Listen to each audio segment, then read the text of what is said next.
this matter regarding that إشارة إلى أن الحكم على الناس يكون في الدنيا بالاعتبار الظاهر, that regarding concerning that the hukum of the Sharia in this dunya, it rests upon what is apparent. So the hukum, the ahkam al-shar'iyya, it is based upon that which is apparent from the person's action. So what is apparent? So the judge, the ruling is based upon that which is apparent regarding certain things.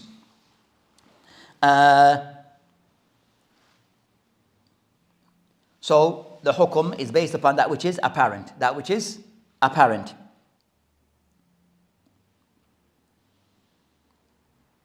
And of those things that give the person of those things that's concerning the hukum is based upon that which is apparent. As for those matters, that is bawatin wa asrar, those matters concerning that saraya, regarding concerning matter which is internal, inwards, then those matters regarding what is in the person's heart, what is intent, then those matters go back to Allah subhanahu wa ta'ala.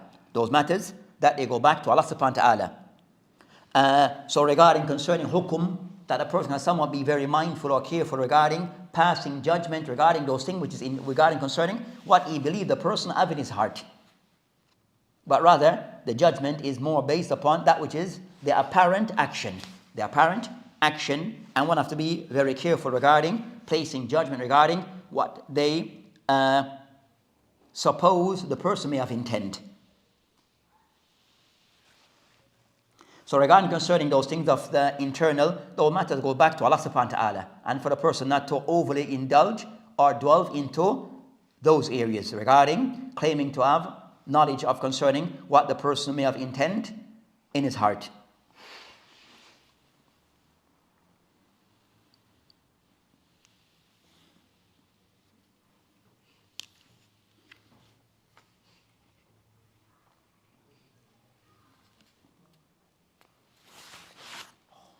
So from that hadith, that the general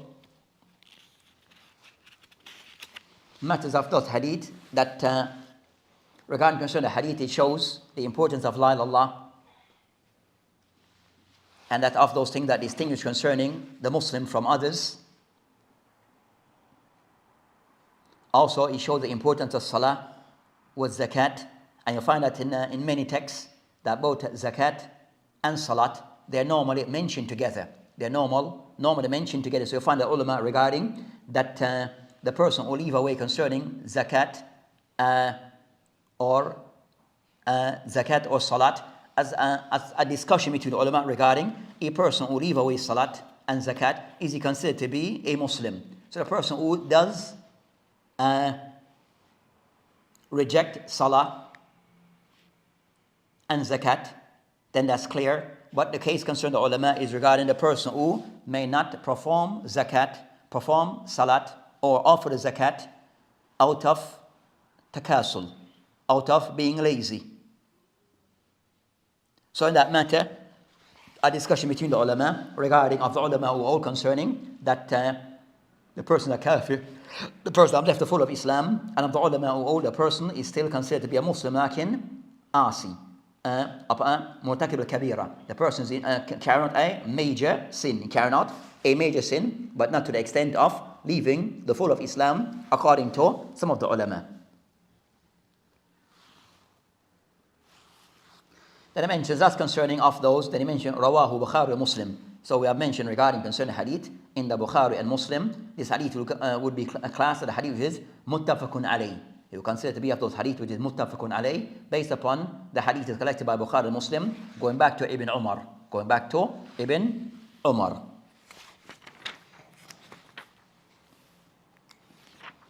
So those are of those matters that are mentioned regarding this particular hadith. So with that, inshallah, there was a discussion regarding so we leave that discussion.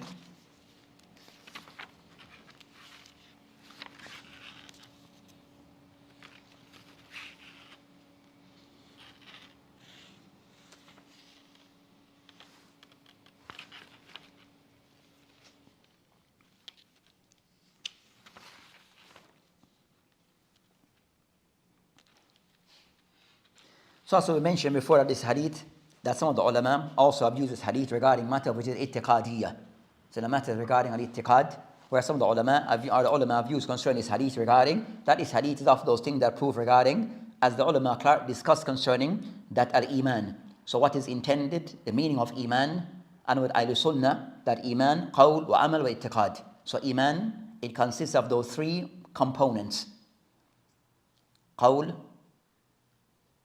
amal, wa ittiqad. Or, so it consists of those matter. Iman, yazid wa yanqus. So iman, that is of things of the person's qawl, wa ittiqad, wal amal. Nam. So the mention that you find concerning this in this hadith, it mentioned kind of somewhat, it is a proof that amal, action, is a part of iman. That action is a part of iman. As Islam mentioned, uqatil an-nas hatta yashhadu an la ilaha illallah. So it also includes shahada alongside with, which is iman wal qawl, which is al-ittiqad wal qawl, and also what mentioned concerning zakat and salah, in showing that iman, also those things are part of iman, showing that all that iman is action is a part of iman. So that's concerning this hadith that is used regarding that actions are a part of iman, and contrary to the view taken by some regarding that al-amal laysa min iman, that action is not of iman, and those people are referred as the murji'ah. Those are people referred as the murji'ah, which are the early groups, deviated groups of Islam, one of the early groups that deviated from Islam, that we have concerning that the murji'ah, who kind of somewhat, they become very complacent regarding matters, became very complacent, where they exclude action as a part of iman.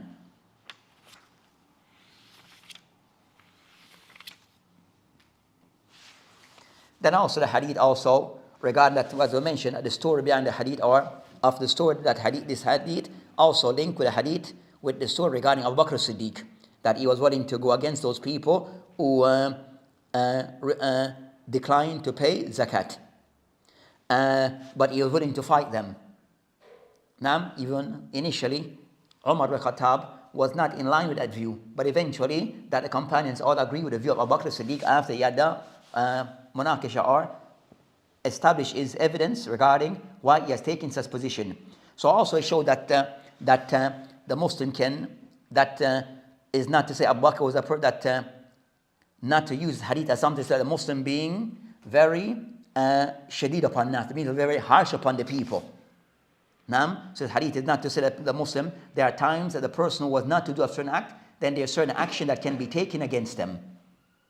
So there's certain act, if the person does not fulfill, then action can be taken against them.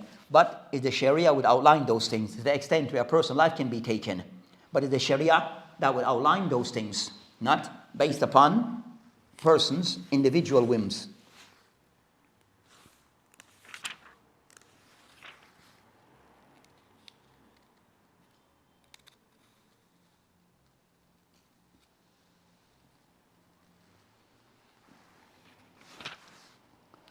So with that, inshallah ta'ala, we'll end this discussion, or this hadith. We complete concerning what is stated regarding this particular hadith.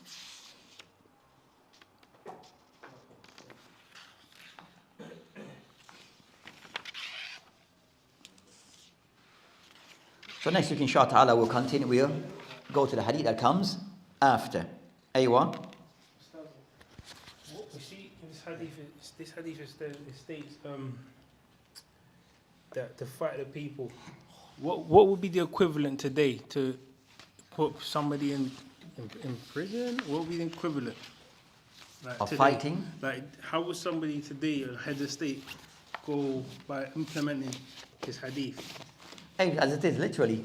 Okay. As a literal. So that's the head of state will look and see concerns. Now, if a certain matter those people are rejecting. So now, if you wish to actually fight them, take their lives, then that is an option that is there. Or you may explore other option, but that's of those options on the table. So for him to see concerning what is best regarding that particular situation, but that's an option that he has. Because when we fighting, some of them, they have like all these missiles and all that. It's beyond fighting. He has is an option, in the sense of option that for him to look to see what you understand is and to what extent.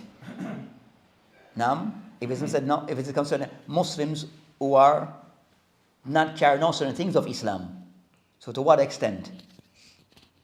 Now, but that's an option that could be taken, but also take into consideration factors.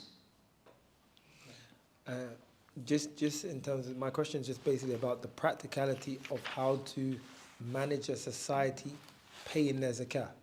So now, for example, you have a city of 10 million people. Okay, how do you manage? Who do you have to police? Who pays their zakah in that 10 million, or is it just left to the people who know who have to pay their zakah pay it, and the people who don't are left to not pay it, and then the people who are trying to swerve it, they're just left to swerve it. So regarding concerning payment of zakat, you have said certain aspect is the people can police themselves. Now, so each person, that's like salat. Now that you may have in certain state, but really goes back to the individual to police themselves. And by way of Amr Ma'ruf, by encouraging good and forbidding evil, but an aspect of it go back to the individual policing themselves regarding the 5 pillars of Islam, and also you might have the state might have a system in place. So regarding zakat, so the aspect of the zakat, the state may oversee regarding, for example, big companies or people are very wealthy. They will be the one somewhat to act as the have an agent, because they will have concerning zakat. You have a body that also goes around to collect zakat. Now, so is both people policing themselves and also the state also having something in place as a part of the zakat system, that the state should have a body that also monitors certain either individuals or managed companies. I'm going to ask another question, but corruption. So even say it's corrupted. It And I understand that the state is not taking zakat from those who have it and taking zakat from those who amateur nas, but they're enough to pay their zakat, but they're not rich. But whereas the rich, they're not. The government's not. For the state to take, any state to take other than zakat from the people, then that's zulm. That was taking from the people something which is not zakat. So zakat is not applicable upon everyone. So zakat is for those people who fulfill certain criteria. They have a certain amount of wealth. So those are the ones who are zakat is taken from them, are to pay zakat. So for the state, so that's the thing the state have to be mindful. Am I taking it? What am I taking from this person? Is it zakat or what? You understand? If the state can somewhat turn a blind eye, then that's upon them. Between, as mentioned, hisabuhum ala Allah. Oh yeah, I was going to say. You understand that they have, you understand, not carrying out their duties as they should, so that affairs go back to Allah subhanahu wa ta'ala. Or even some of the ulama mentioned, in fact, they forbid the state that if you give them the zakat, they'll misuse it, misplaced it. Then, you understand, if they force themselves, if they come and take it from you, you give it to them. But you, if they are not doing that, then you give your zakat out in a way fitting. You understand? So you be the one to somewhat to pay out your zakat and give it to the recipient. But if the thing with the state are forcing you to give it to them, then khalas, you give it because you are forced. You are in that situation. So that's the situation regarding those cases. But you have done your duty. It's now upon them now. Because some people, as you have, they try to do overthrow their government because they're corrupt and they're not doing zakat. They do these kind of things instead of doing like what you said. I'm saying, even to overthrow the government, even though they're not collecting zakat. You understand? That's not a justifiable reason. I know. Then that's a misunderstanding those people have. You understand? It's just a misunderstanding those people have regarding when to do certain things because of some people not doing certain things. You understand? So that's a misunderstanding that leads to chaos. So there's understanding concerning that each person know concerning what is expected, what is their rights regarding those in authority, and also what's their restrictions. نعم. طيب وبالله توفيق.